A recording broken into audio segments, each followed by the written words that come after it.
मित्रद्रोह का फल। बहुत साल पहले हिम्मत नाम के नगर में दो पक्के दोस्त धर्म बुद्धि और पाप बुद्धि रहा करते थे। एक दिन पाप बुद्धि के मन में ख्याल आया कि क्यों न दूसरे नगर जाकर कुछ पैसा कमाया जाए। इतना सोचते सोचते पाप बुद्धि के मन में हुआ कि वो धर्म बुद्धि को भी साथ लेकर जाएगा। इससे दोनों खूब सारा पैसा कमाएंगे और फिर लौटते समय वो धर्म बुद्धि से उसका पैसा किसी तरह से हड़प लेगा। अपनी चाल को पूरा करने के लिए उसने धर्म बुद्धि को दूसरे शहर जाने के लिए मना लिया। दोनों अपने नगर से खूब सारा सामान लेकर दूसरे शहर पहुंच गए। कुछ महीनों तक वहीं रहकर धर्म बुद्धि और पाप बुद्धि ने सामान को काफी अच्छी कीमत में बेचा। जब दोनों ने अच्छी खासी रकम इकट्ठा कर ली तो दोनों एक दिन अपने नगर की ओर लौटने लगे। पाप बुद्धि अपने दोस्त धर्म बुद्धि को जंगल के रास्ते से लेकर आया। रास्ते पर चलते चलते पाप बुद्धि ने धर्म बुद्धि से कहा, मित्र देखो, अगर हम अपने नगर इतना सारा धन लेकर जाते हैं तो समस्या हो सकती है। चोर इसे चुरा भी सकते हैं, लोग हमसे जलन का भाव रखने लगेंगे और कुछ उधार भी मांगने लगेंगे। ऐसे में बेहतर होगा कि हम आधा धन इसी जंगल में छिपा देते हैं।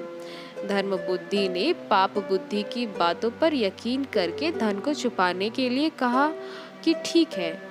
पाप बुद्धि ने गड्ढा खोदकर धन को जंगल में एक पेड़ के पास छिपा दिया। फिर कुछ दिनों बाद बिना अपने दोस्त को बताए पाप बुद्धि मौका देखकर अकेले सारा धन उस जंगल से लेकर आ गया। समय बीतता गया और एक दिन धर्म बुद्धि को पैसे की जरूरत पड़ी तो धर्म बुद्धि सीधे अपने मित्र पाप बुद्धि के पास गया और कहने लगा, मुझे पैसों की जरूरत है, जंगल से पैसे निकाल कर ले आते हैं। पाप बुद्धि राजी हो गया और दोनों जंगल की ओर निकल गए। जैसे ही धर्म बुद्धि ने गड्ढा खोदा तो वहां पैसे न देखकर वो चौंक गया। इतने में ही पाप बुद्धि ने शोर मचाना शुरू कर दिया और धर्म बुद्धि पर चोरी का आरोप लगाया।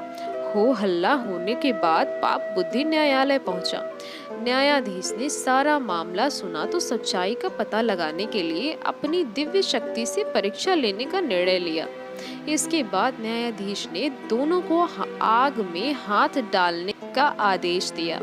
चतुर पाप बुद्धि ने कहा, अग्नि में हाथ डालने की कोई जरूरत नहीं है, खुद वन देव मेरी सच्चाई की गवाही देंगे। न्यायाधीश ने उसकी बात मान ली।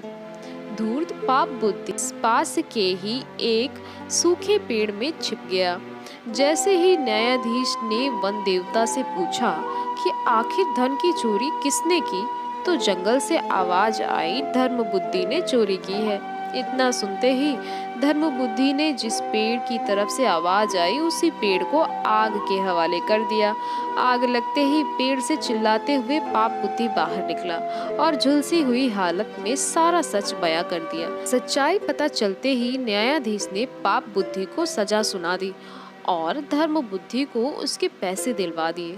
कहानी से हमें यह सीख मिलती है कि दूसरों के लिए बुरा सोचने वाले के साथ हमेशा बुरा ही होता है, कभी अच्छा नहीं होता।